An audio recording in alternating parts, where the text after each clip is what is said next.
Nativia International, www.netivyahinternational.org.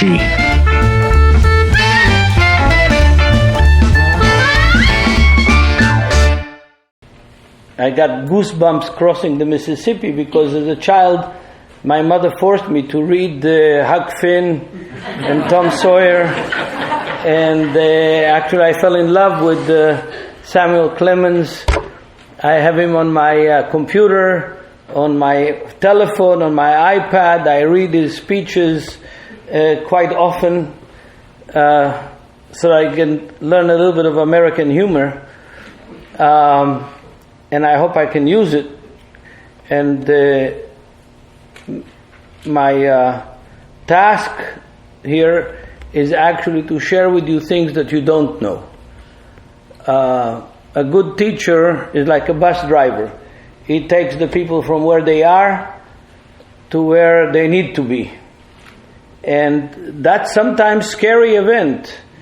It's not easy to take people, especially not here in the deep south, to where they need to be.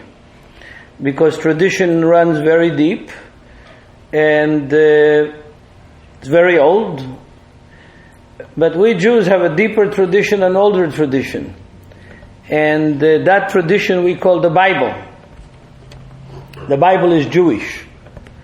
And the New Testament is Jewish. And there is nothing Christian in the New Testament. You can challenge me. Make my day. There is zero Christian in the New Testament. There is no Christian holidays, no Christian institutions, no Christian denominations. There is no Pentecostals and no Baptists and no Presbyterians and no Catholics. There is one Baptist, but he's Jewish too.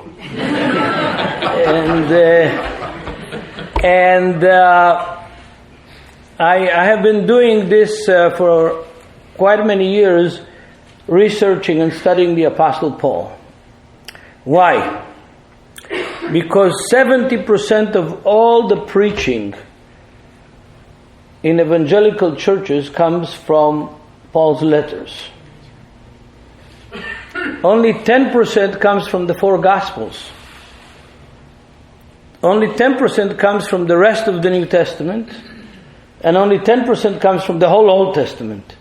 So it's a very unbalanced situation, and it's an unbalanced diet. And because of unbalanced diet, you know what happens? People get sick. And there are spiritual sicknesses that need a better diet, a more balanced diet. And so that's why I've spent many, many years studying the Apostle Paul, and I've published several books about the Apostle Paul. Two of my books were published by the Hebrew University. One was a commentary on Galatians, and the other one is a commentary on Acts. The Galatians has 6 chapters, and that has 700 pages, the commentary on Galatians, which is 100 pages per chapter about. It's quite heavy. And the book of Acts has 28 chapters, and there is 1,800 pages on the commentary of the book of Acts. It's in 2 volumes. The first commentary I published was on the book of Romans, and all these commentaries have one goal, and that is to take the Apostle Paul out of the Protestant churches and bring him back to the synagogue, because he was never a Protestant. And nobody has business being a Protestant if he's a New Testament Christian, because the only Protestants in the New Testament Christians were the Pharisees who protested against Jesus. And so that's my task. It's not easy, but I have a question. How many of you believe that Jesus is coming back? Raise your hand. How many of you believe that when he comes back there will be world peace? Well, it says that the lion would live with the lamb, doesn't it? Yeah. Do you believe that when Jesus comes back, the lion will live with the lamb? Raise your hand if you believe. No. Why not? The question's too broad. No, does the Bible say it or doesn't say it? I believe that for some people it would be peace, yes. Huh? I think, yeah. So Church of Christ are smarter than most other denominations in the. If I ask that in the average evangelical church, most of the hands will go up and say, yeah, we believe that the lion will live with the lamb. But it's not in the Bible. In the Bible, the wolf will live with the lamb, not the lion. And the lion a child will play with the snake, and the lion will live with the calf, and not with the lamb. But people have preconceptions, and they have preconceptions about the Apostle Paul. And people think that they know the Apostle Paul. And so I want to ask you, what do you know about the Apostle Paul? No, you're your smart sister. Tell us, what do you know about the Apostle Paul? I know he trained to be one of the Pharisees. He was training to be a rabbi. He was training to be a rabbi. Well, close, but no cigar. Yeah. What do you know there with the black T-shirt scratching your head? Persecutor of the Jews. Persecutor of which Jews? Huh? The Jews before, the historical Jews. He was an historical Jew. You're getting too specific for me. All right, you in the back behind him. What else do you know about the Apostle Paul? Not much. You, Brother Darrell, what do you know about the Apostle Paul? You're an elder. I'm not an elder, but I will tell you what I know of the Apostle Paul. All right, tell me. I studied at the feet of Gamaliel. He was a traditional Jewish leader who saw vision, embraced the Messiah, and because he did that, he was in opposition to the Pharisees, the Sadducees, because they rejected the Messiah. And so he then became the foremost speaker against the way the Jews were interpreting their own religion. Yeah. Well, close, but no cigar, and not so close. What you did is you repeated all the cliches that Christians believe that are not in the Bible. And we're going to look at the Apostle Paul a little bit more careful. Tonight and then Friday night and Saturday night, we're going to learn about the Apostle Paul from the Apostle Paul himself.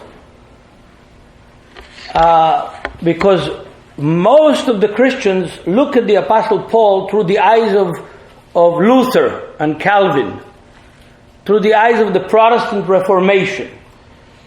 And they built a picture and then framed it with texts that they used from the Bible.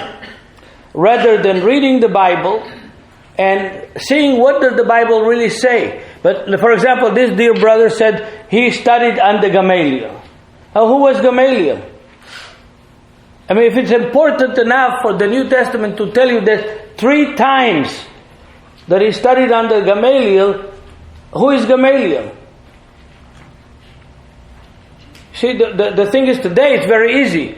You young people, you have the internet. Google Gamaliel. It's not so hard. You'll find out who Gamaliel is. But somehow Christians have taken a dumb pill. And they have stopped thinking. And the churches want the people to stop thinking. They should be in front of every church a sign. Danger. Thinking is bad for your health. Because once you start thinking in most churches, you get in trouble. You get in trouble because you're challenging the powers that be. Because they stopped thinking a long time ago. That's what happens. That's why a lot of the churches don't have that many young people in them. Because the young people start thinking, and there's no answers to give them, and they leave. So you guys don't leave. Instead of leaving, think. thinking is good for you. It gets you in trouble, but life becomes exciting when you're in trouble. Never boring. So we're lucky. The Apostle Paul left us his calling card. I have my calling card over here. And the Apostle Paul left us his calling cards several times. He told us who he is. We're going to start by reading from Acts chapter 22, the first verses, and see what Paul has on his calling card. How does he describe himself? We'll try to understand it. It's not so difficult, but we'll try to work at it and try to understand it. All right.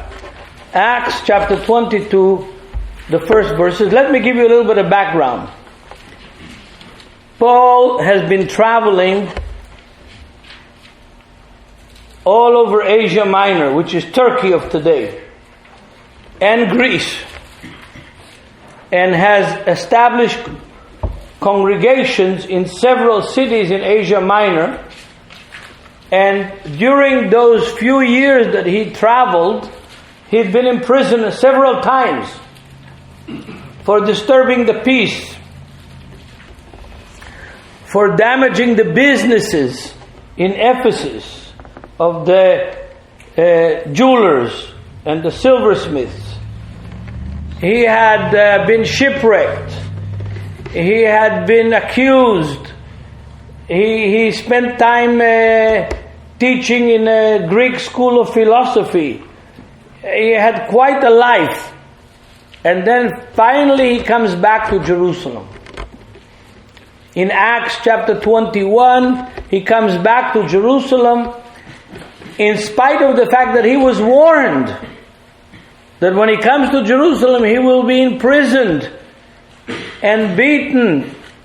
And Agabus, a prophet that lived in Jaffa, warns him and takes out his belt and ties Paul's hands and legs and tells him, don't go to Jerusalem. Paul says, I will go to Jerusalem even if it is my death.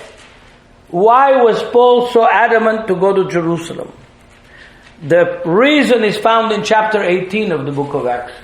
Because when he was in Greece, in Corinth, near Corinth, in a city called Cenchrea, the other side of the port of Corinth, he made a vow. He made a vow, and I want you, those of you that have King James only, read chapter 18, verse 21 to 23 of Acts chapter 18. Only King James, because the other translations circumcised the text and took out things out of it that didn't fit them. Okay. Now from verse 22, chapter 18, from verse 20.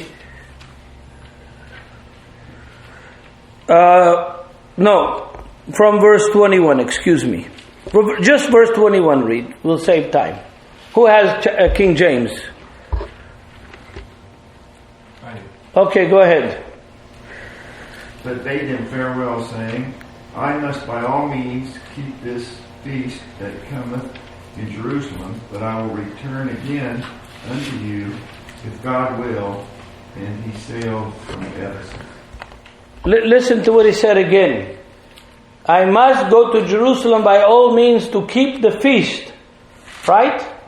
Other translations took it out. Why did they take, like the NIV, why did they take it out? Because it doesn't fit their theology. Their theology, Paul became a Lutheran priest.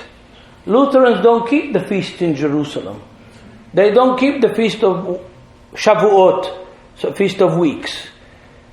Yeah? So how come Paul, a Christian apostle, wants to go to Jerusalem and to keep the feast?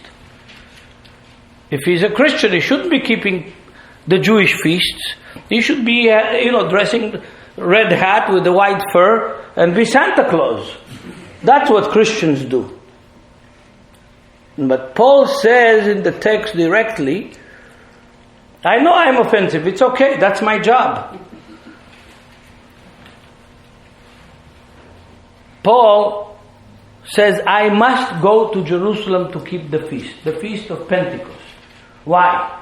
Because in the earlier verses, he took a vow.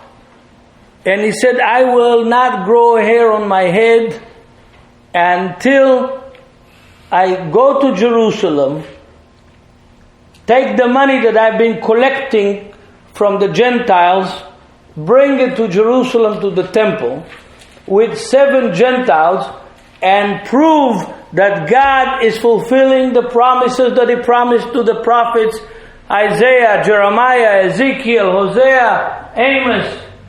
That's why His mission was to show to the Jews and to the Gentiles that God's promises are being fulfilled and that salvation has come to the whole world. That was His mission. And in order to do that, He had to bring 7 Gentiles. Why 7 Gentiles? Because there are 70 Gentile nations. And He took 1 Gentile for every 10 Gentile nations as a token, as the first fruits of His labor, to be dedicated in the temple in Jerusalem. And that was His vow. And He collected the money from the Gentile churches to bring to Jerusalem to give alms to the saints in Jerusalem. That's what He did. So He had to finish His mission. In order to finish His mission, He had to bring those Gentiles to Jerusalem. Among these Gentiles was a young doctor named Luke. That was one of the 7 Gentiles. We have the names of the 7 Gentiles at the end of Titus, in the end of Philemon, a list of the names of Paul's Gentile companions that accompanied him on this mission, on this trip. You can read it later. And so he had to go to Jerusalem. And when he gets to Jerusalem, the elders of the church in Jerusalem and the brother of Jesus, Jacob, that's the name of the brother of Jesus, right? What's his name? Why are you laughing? James. No, why did I say Jacob? Anybody here know Spanish? French? You know French? Any other language? James is only in the English Bible, folks. There's no James in the New Testament. It's Jacob. In Spanish is Santiago. In French is Saint Jacques. In Japanese is Yaakov. In English is only James. Why? King James Version. Because James had the money. And he paid for the translation. And he asked the translators to put his name in the Bible. So wherever there was Jacob in the New Testament, it starts with J, right? They changed it into James. So you young people learn from an early age a very good Jewish lesson. Money has power. He had the money. He asked his name to be put in the Bible. So only the English Bibles have the Apostle James, the brother of Jesus, James. Every one of them was Jacob. There's no James. Jimmy is in the Tower of London.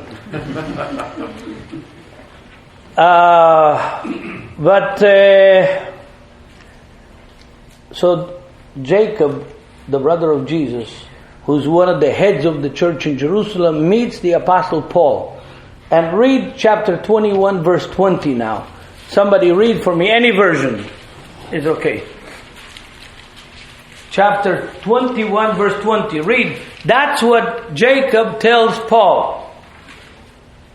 And when they heard it, they glorified the Lord and said unto him, Thou seest, brother, how many thousands of Jews there are which believe, and they are all zealous of the law. Wonderful. How many thousands it said there? Any other version says something else? Myriads. What's a myriad? How much is a myriad? A myriad is 10,000. So if it says how many thousands, how many myriads, it means that there were at least how many? At least 20,000, right? Eusebius, the first church historian, says that there were 40,000 Jews in Jerusalem in the year 70 when Jerusalem was destroyed that believed in Jesus. That means that a third of the population of Jerusalem were Jews who believed in Jesus. But that text says something else. They believed and they were what? Zealous for the law, for the Torah. That's what it means. Many Christians get shook up when they read this. Here are disciples of Jesus in the first century, in the city of Jerusalem. Tens of thousands of them. And they all believe in Jesus, not in Jesus. Jesus doesn't exist, folks. Jesus is a myth. Yeshua is his name. Yeshua is his name. Yeshua got transliterated to Greek as Jesus, and then got transliterated to English as Jesus. And in languages that they speak, Spanish languages, is Jesus, because the J becomes Che. Right? But that's a transliteration of a transliteration of a transliteration. His name is Yeshua. That's his Hebrew name. It means salvation. The angel came to Joseph and to Mary in Matthew 1:21 and said, his name will be Yeshua because he will Yoshia his people. Play on word between his name and the word for salvation. That's how the angel spoke. His name will be Yeshua because he will save his people. Because Yeshua means Savior. So, there were tens of thousands of disciples of Yeshua in Jerusalem, and they were all zealous for the law. Young people, what does it mean, zealous? Excited, very good. They were excited, committed to Yeshua and to the Torah, to the law. We have developed a Protestant worldview that is negative toward the law. But Jesus and the apostles and the early church were not lawless people. They were obedient people. Lawlessness has never been a standard of godliness, of morality, of right. It's always wrong to be lawless. It's different than to be under the law, than to be obedient to the law. Under the law, it means that you're walking with such a burden, such a fear on your back that you can't move. The term comes from the book of Exodus when God tells Moses, if you see your neighbor's donkey under the burden, you are obligated to relieve his burden. Even if you see your enemy's donkey so laden that he cannot walk right, buckling under the weight, you're obligated to relieve even your enemy's donkey, and take some of the weight off his back. So under the law it's not good, but obedience to the law is good. And obedience is a part of the formula of a godly, faithful life. Now, when is grace important?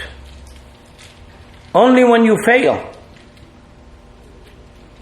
If you try to do something and you failed, then you can come to your mother, to your father, to the judge in the courthouse and say, please show me grace. I didn't want to sin. I didn't want to fail, but I did. So please have mercy on me. That's when grace works. For people who never try to be obedient, grace has no value at all. And even the Protestant churches, they teach that you don't have to even try. And that's when grace works. That's a false teaching. Faith is equivalent to obedience. And you try to obey, and when you fail, that's when you can rely on the grace that God gives us through the Messiah. But if you never try to do right, there is no grace. Grace is meaningless to those that say grace. Grace, grace. I heard one of the famous television evangelists a few months ago in Caesarea, in the same amphitheater that Paul spoke there to Festus and to the Sanhedrin, say that we Christians don't need the Ten Commandments because they have grace. That's utter nonsense. We need the Ten Commandments. We need to obey our fathers and our mothers. We need not to commit adultery. We need not to kill. We need not to covet your neighbor's wife or his daughter or his ass. We need the Ten Commandments, all of them. We need not to take the name of God in vain. Yeah? Grace does not mitigate the commandments. It enhances the commandments. Because it's like a safety net for those who are up in the trampoline and they might fall. That's what the function of grace is. But if you never went up there, the net means nothing to you. It won't help you. Only when you're up there, swinging in the circus, the net is functional. That's what the grace is. It's a safety net for those who want to do right and fail. So, Paul says, Yaakov tells Paul, there are tens of thousands of believers, they're all zealous for the law. Then he tells Paul, listen, there are rumors that you are teaching Jews not to circumcise and not to obey the law. That's the continuation of chapter 21. There are rumors, false rumors. You have got to fix those rumors, to dispel those rumors.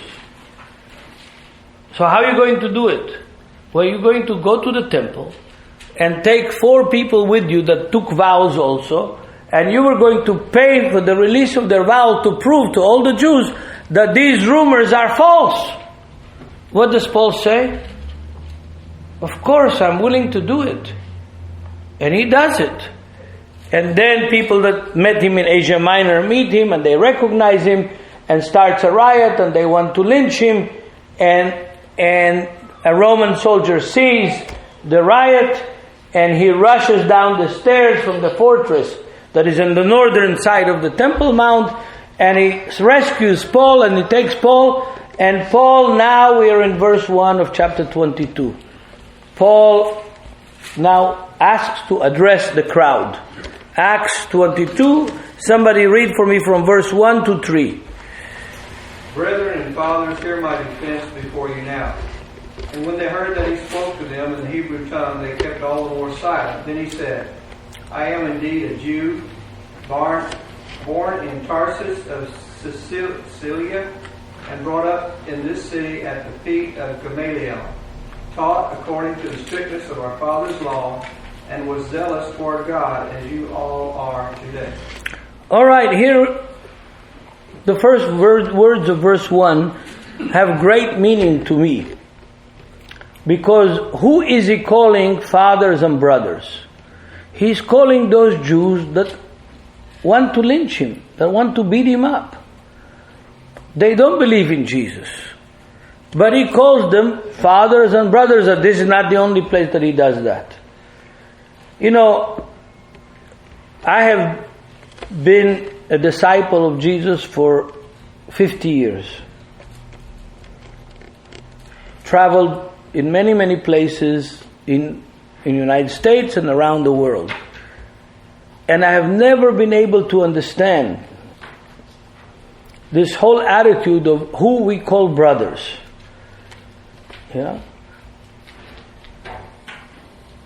what does it mean? I had two elders from the church in Murfreesboro, that Barney's daughter goes there, visit me 2 summers ago. And I took them to Rhema, which is right not far from where I believe it's Samuel's tomb. And I was telling them about the archaeology and about the Samuel and about the tomb, and all of a sudden this Orthodox Jewish rabbi comes out of the basement of the mosque where the tomb is, and he hears me speaking, and he says, you ought to be studying the Torah. I said, how do you know that I don't know the Torah? He said, well, you're not wearing the right clothes. I said, why don't you test me? Give me a test. So he says, what portion of the Torah are we reading this Sabbath? The Jews, all over the world, all the Jews, Reform, Conservative, Orthodox, Messianic Jews, everybody reads the same text every Sabbath. That way, in 1 year, we read the whole Bible, almost the whole Bible publicly, aloud. Even the dummies in our congregation know the Bible. Because if you read it every year from beginning to end, 5 or 6 times, even the dummy by the 7th time remembers something sticks. Right? And so they know, they're proficient in the Word of God. So he asked me, what portion are we reading this Sabbath? I told him, portion called the Saints, Kedoshim, from Leviticus chapter 19 on down to 21. And he said, oh, I see you do know something. I said, okay, let me ask you a question now. What text in this portion of the week is universally respected and known? He says, of course, verse 1 of chapter 19, you shall be holy for the Lord your God is holy. I said, that's a good text, but it's not the one that is universally, that all people in the world acclaim. I said, what is it then? I said, verse 19, that says, you shall love your neighbor as yourself. He said, you're right. You're right. And what he says, he's going to ask me another question. And he says, oh, who is your neighbor? So this is the same questions that are asked in the New Testament. These are very Jewish questions. Who is your neighbor? I said, every human being that has a nose and 2 eyes and 2 ears and walks on 2 is my neighbor. He says, not true.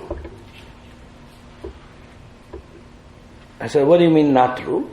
He says, you shall love your neighbor as yourself. If he's as yourself, he's your neighbor. If he's not as yourself, he's not your neighbor. I said, oh yeah? That means you don't love the secular Israeli Jews that go to the army and protect you? He said, no, I don't have to love them. They're not like me. So how about the Gentiles? The Gentiles, I don't have to love them. They're not like me. I said, do you pray from the prayer book every week? He says, sure, every day. I said, do you pray a prayer that says, every living soul shall praise you, Lord? He says, sure. I said, does it mean what it says? He says, sure it means what it says. Well, what do you understand that it means? Every living soul. These people that are not like me, they don't have a soul. They're not my brothers. And I said to him, read the prayer. Mean what you say. He just turned around and walked away. And you see, we have done not as bad, but very similar. we have set standards of who is our brother that Paul didn't have. We say we want to be like the New Testament Christians. But one of the first things that we need to exercise is to learn how to read. The problem is in the reading. If Paul could say to people that were not believers even, were fellow Jews that wanted to lynch him, to beat him up, fathers and brothers, we can't say to a Baptist, a brother. We can't say to a charismatic, born again, baptized believer, a brother. What is this? Where are we coming from? We are burying ourselves. The churches are getting smaller, not bigger. The youth is being lost because we have set up a system that says you and I are the only ones who are right, and I have some doubts about you anyway. You know, we have a brother, an American brother in our congregation. He says it a little bit differently. He says, the whole world is queer, my friend, except you and I. And I have some doubts about you. Yeah. And essentially, that's what we have done. Here you see example, and I'll show you other examples later on, maybe tomorrow night.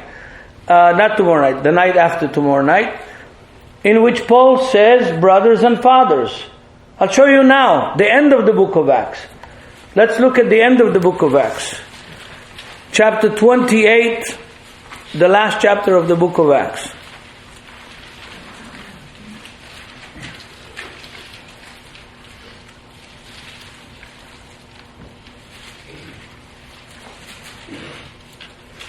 Well, okay, I missed it, but going to read it anyway.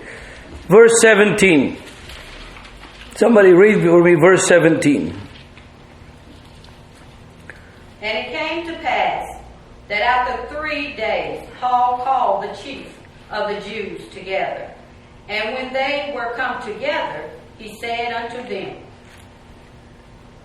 Go ahead. Men and brethren, though I have committed nothing against the people or customs of our fathers, yet was I delivered prisoner from Jerusalem into the hands of the Romans. Look at this. He got to Rome after 6 months of traveling, shipwrecked twice. A snake bit him in Malta. He tired from a long trip. 3 days, he invites, 3 days later, he invites the leadership of the Jewish community in Rome to come and meet him in the hotel, Motel 6. And they come. If I go to New York now, and I invite the Jewish leadership of New York to come and meet me at the Waldorf Astoria, not in Motel 6, and for dinner, and I'm paying the dinner, would they come? They wouldn't come. Why? They know me not. I am nothing for them. This is the leadership of the Jewish community in Rome, the capital of the empire. There were some powerful Jews there in Rome. And they come to meet Paul. Why? Because they know him. Because they know who he is. Because they have respect for him. I know I have a few more minutes left, right? It's time. It's time. Give me 2 more minutes. I came all the way from Jerusalem. So, they come to meet Paul. And what does he call them? Brethren. He calls them brethren. And what does he tell them? He tells them, listen, I've done nothing against our people. Not only have I done nothing against our people, I have done nothing against the customs, the traditions of our people. Which means what? Which means that he went to McDonald's, he didn't eat a cheeseburger. That's what it means. It means that he ate kosher.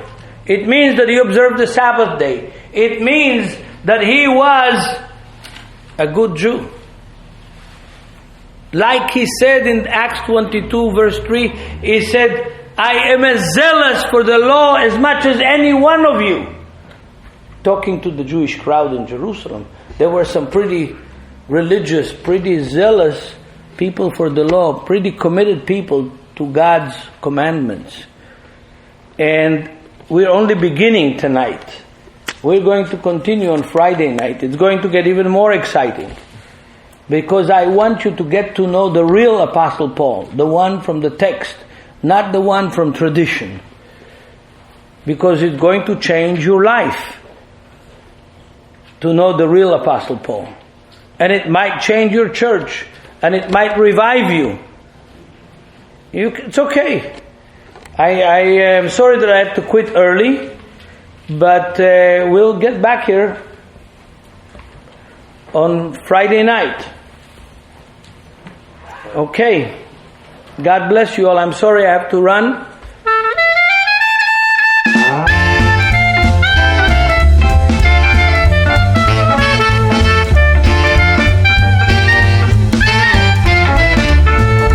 Nativia International, www.netivyahinternational.org.